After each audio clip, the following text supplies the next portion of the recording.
এই তালের সিজনে বাঙালিরা তালের কিন্তু নানান পদই করে থাকে। আজকের আমি এমন একটা রেসিপি নিয়ে এসেছি যেটি খেতে তো ভীষণ টেস্টি, তার সঙ্গে মুখে দিলেই সঙ্গে সঙ্গে মিলিয়ে যায়। নমস্কার বন্ধুরা, অল টাইম রান্না চ্যানেলে আপনাদের স্বাগত জানাই।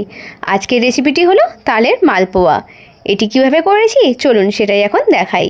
প্রথমে নিয়ে নিলাম 2 কাপ মতো ময়দা, তার উপর দিয়ে দিলাম এই 1 কাপের একটু কম সুজি।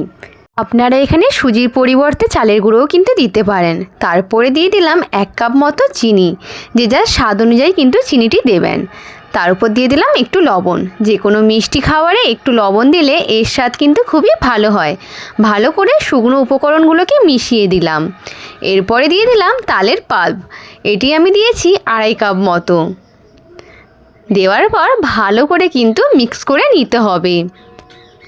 আজকের এই রেসিপিটি যদি আপনাদের কাছে খুবই ভালো বলে মনে হয় অবশ্যই কিন্তু সাবস্ক্রাইব করে পাশে থাকার অনুরোধ রইল। দেখুন ভালোভাবে কিন্তু একটি চামচের সাহায্যে আমি মিক্স করে নিচ্ছি। আপনারা চাইলে হাত দিয়েও কিন্তু ভালো করে মেখে নিতে পারেন। সামান্য একটু নারকেল কোড়াও কিন্তু এখানে অ্যাড করে দিলাম। আপনারা চাইলে নাও দিতে পারেন। নারকেল কোড়া দিলে এর স্বাদটা কিন্তু দ্বিগুণ হয়ে যায়। ভালো করে এটিকে এখন মিক্স করে নিচ্ছি। দেখুন এইভাবে কিন্তু মিক্স করা হয়েছে। এর উপর দিয়ে দিলাম এই 1.5 কাপ মতো দুধ। আমি কিন্তু প্রথমে 1 কাপই দুধ দিলাম, দিয়ে ভালো করে মাখিয়ে নিলাম। তার উপরে আবারও কিন্তু 1/2 কাপ দুধ দিয়েছি, কোনো রকম কিন্তু জল অ্যাড করিনি। ভালো করে এটিকে মাখিয়ে নিয়ে আধ ঘন্টা মতো কিন্তু রেস্টে রেখে দেব, কারণ যেহেতু সুজি দেওয়া আছে তাহলে এটি কিন্তু ফুলে উঠবে, যার জন্যেই রেস্টে রাখা। দেখুন কীরকম ঘন এবং পাতলার মধ্যে একটা মোটামুটি ব্যাটার হয়েছে। এই রকমই কিন্তু একটি ব্যাটার করতে হবে। কড়াইতে দিয়ে দিলাম সাদা তেল। মালপোয়ার এই ব্যাটারটিকে ভালো করে একটু ফেটিয়ে নিয়েই কিন্তু তেলের উপর দিতে হবে। 1 ডাবর মতো দিয়ে দিলাম, তাহলে গোল হবে এবং দেখতেও কিন্তু বেশ ভালো লাগবে।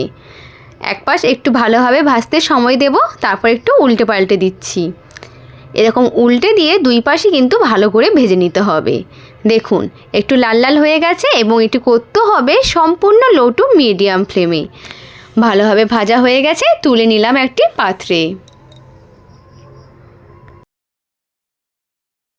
সেম একই রকমভাবে কিন্তু একটু ভালো করে ফেটিয়ে নিয়ে 1 ডাবর মতো তুলে নিয়ে তেলের উপরে এইভাবে ছেড়ে দিতে হবে। এক পাশে একটু ভালোভাবে ভাজতে সময় দিতে হবে। এক পাশ একটু ভালোভাবে ভাজা হয়ে গেলে উল্টে পাল্টে নিতে হবে। এইভাবেই কিন্তু সমস্ত মালপোয়াগুলো বানিয়ে নিতে হবে। এটি খেতে যেমন টেস্টি হয় তেমনই কিন্তু খুব নরম হয়, আর মুখে দিলে সঙ্গে সঙ্গে কিন্তু মিলিয়ে যায়। বাড়িতে অবশ্যই ট্রাই করুন এই রকম অসাধারণ স্বাদের তালের মালপোয়া। এক একে করে সবগুলোই কিন্তু ভেজে নিচ্ছি, আর পরে পরে দেখছি তালের মালপোয়াগুলো বেশ ফুলছে। একই রকমভাবে 2 পাশ ভালোভাবে ভেজে নিলেই কিন্তু তুলে নিতে হবে। দেখুন এটাও কিন্তু ভাজা হয়ে গেছে, এখন এটি তুলে নিচ্ছি। সবগুলোই কিন্তু এই রকমভাবেই ভেজে নিলাম। আশা করছি এই রেসিপিটি আপনাদের কাছে খুবই সহজ বলে মনে হয়েছে।